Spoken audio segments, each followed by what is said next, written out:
first glance, it feels like rapper Megan Thee Stallion and NBA player Klay Thompson's worlds are colliding in a way that could almost make sense. They're both tall, attractive, and famous, but if you look beneath the surface, the entire thing starts to unravel quickly.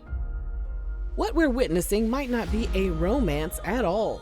It might be a calculated trade deal between two brands that desperately need something the other can provide. Now, you're probably already calling us haters, but once you give us a chance to tell you why this relationship might be bogus, it will all start to make sense. Before Megan's fans come in here and tell us we're just jealous because our knees haven't been strong since the Obama administration, don't forget to scoop up something to munch on at rrgsnacks.com, our online concession stand that has an assortment of Applewood smoked bacon jerky, freeze-dried goodies, and butter toffee peanuts. Now, let's start with Megan. She has spent the last few years battling uphill at full gallop, sprinting through legal battles, public betrayals, and one of the most polarizing court cases in modern hip-hop. Her former collaborator, bed buddy, and assailant, Tory Lanez, now sits behind bars, and Megan is in her rebirth era with a new label, new image, and a new business venture. She's giving more elegance at award shows and less twerking on yachts. However, there's just one little problem. I knew you was gonna find something wrong, bestie. You always do, girl. Bring it on. Bring it on. Public memory is short, and while Megan has shed the baggage, she hasn't fully rewritten the narrative. Despite Tory's guilty verdict and 10-year prison sentence, there's still a segment of the population that blames Megan for his incarceration as opposed to looking at her as the victim. In their eyes, Tory didn't ruin his life, Megan did. It's a twisted form of gaslighting that's become all too familiar. People cherry-picked court clips, clung to inconsistencies, and spread conspiracy theories online like wildfire. Some fans insisted she was lying from the beginning because they couldn't fathom their favorite rapper being held accountable.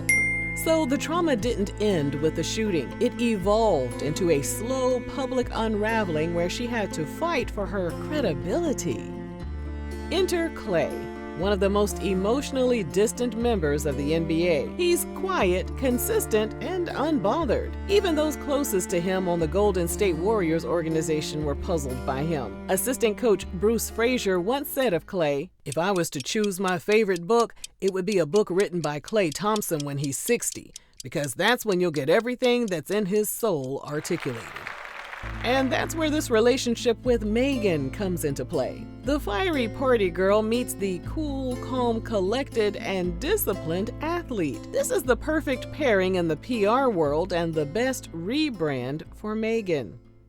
So what's in it for Klay? Well, more relevance. After more than a decade with the Golden State Warriors, he joined the Dallas Mavericks. Some sports fans have criticized his performance since joining the Mavs, and his position in the league is shifting. Some believe the spotlight isn't following him the way it used to, up until he was spotted with Megan on his arm.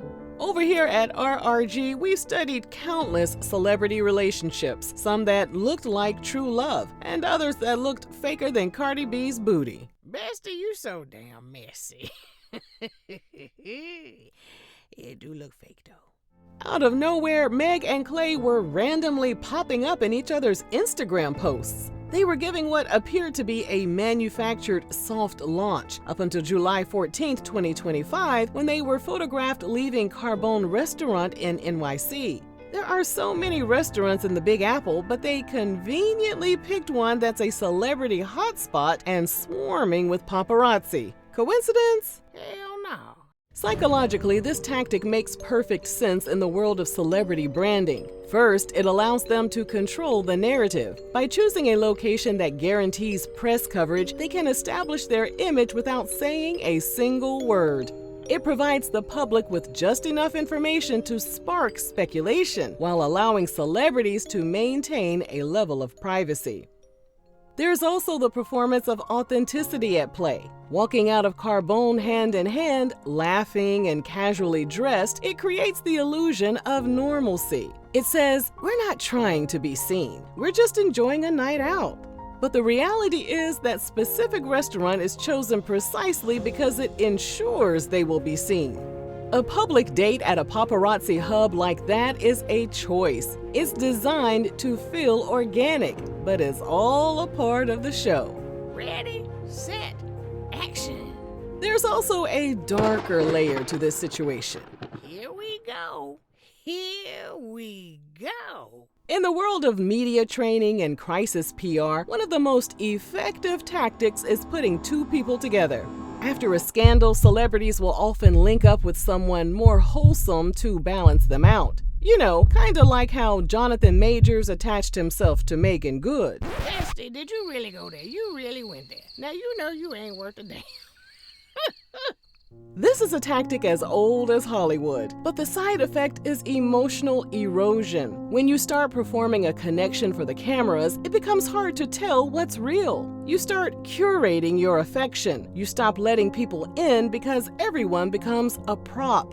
And in that cold, manufactured space, intimacy withers away like LeBron James' hairline.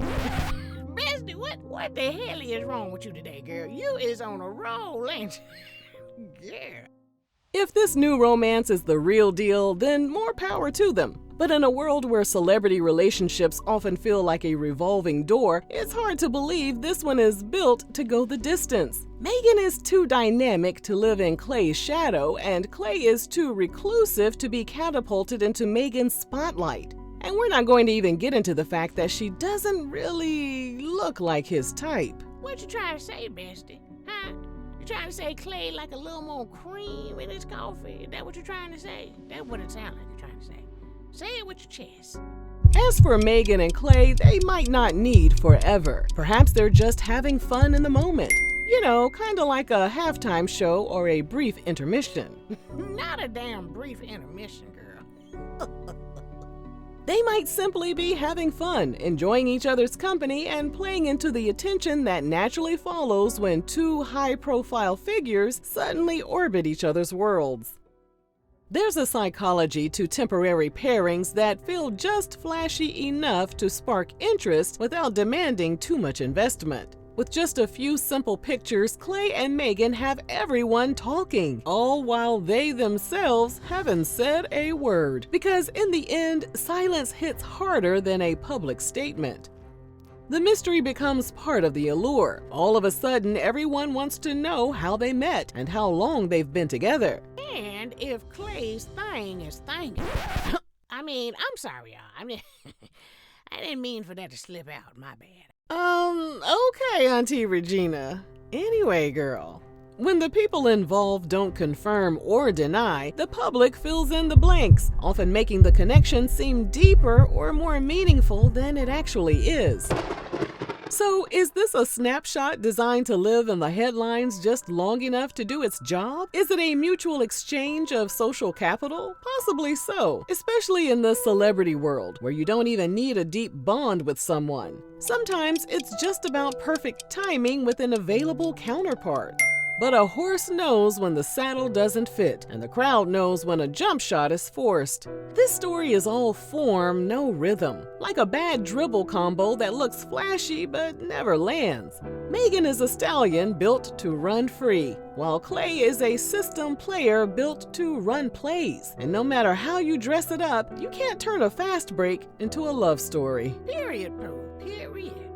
Are we on point about this PR relationship, or do we need to mind our black-ass business? Let us know down below, and thanks for kikiing with our messy selves. Bestie, you a damn fool. I love every bit of it.